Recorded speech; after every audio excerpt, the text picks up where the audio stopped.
Today, we're diving into one of the most polarizing figures in modern politics, Rwandan President Paul Kagame. His story is almost always defined by one huge world-changing event, but the source material we're looking at today suggests there's a much more complex and, frankly, troubling narrative underneath. So, let's get into it. And wow, this slide just lays it all out, doesn't it? On one side, you have the image the world knows. Paul Kagame, the hero, the man who stopped the 1994 Tutsi genocide. But on the other side, you have this stark conclusion from our source, a leader it calls a man lost to our time. So how can both of these things be true for the same person? Well, that's exactly what our source material tries to unpack. So, how do we even begin to square these two images? For so many, Kagame is the savior who pulled Rwanda from the absolute ashes of horror and brought about stability and incredible economic growth, the Rwandan miracle we've all heard about. But the source we're examining, it takes a very, very critical look at his decades in power and argues that maybe that hero's cape is hiding a much darker reality. According to the source, Kagame's global reputation is built almost entirely on the tragedy of the 1994 genocide. It argues that the world's guilt and compassion for what happened became a kind of untouchable political shield, protecting him from any real scrutiny for years and years. And then, the source just drops this quote on us. "I shook the devil's hand." This is a phrase some who have met Kagame have apparently used, and it's meant to just completely shatter that hero narrative. It suggests that the man praised for fighting evil might, in their eyes, actually embody it. And that brings us to the absolute core idea of the source material, something it calls the genocide shield. Now, the argument here isn't about questioning the genocide itself, not at all. It's about how the memory of that horror has allegedly been used as a political and diplomatic weapon. The word the source uses for this is instrumentalization. What does that mean? Well, it's basically the idea of using the memory of the genocide as a tool to shut down any and all criticism of Kagame's rule at home and to justify military adventures abroad. The way it works, according to this view, is simple. If you dare to criticize Kagame, you're immediately accused of being a genocide denier. And this quote just sums it all up, doesn't it? It's a direct plea to separate the very real, undisputed tragedy of the past from the political actions of the present. Now, of course, the Rwandan government has always said its actions are about national security, about hunting down the genociders who fled across the border. But the source we're looking at argues this shield has been used to enable some seriously destabilizing policies across the whole region. So, where do these policies play out? The source points its finger directly at the neighboring Democratic Republic of Congo.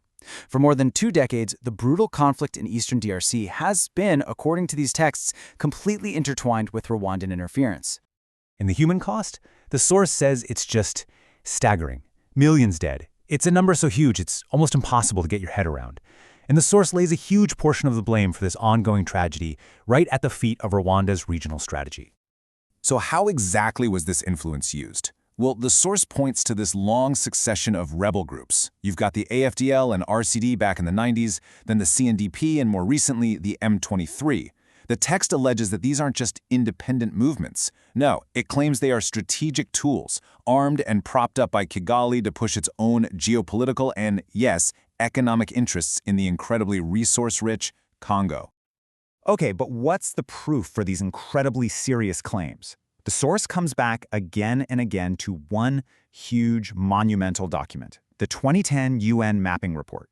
You could say this report is really the cornerstone of the entire case against Kagame's actions in the DRC.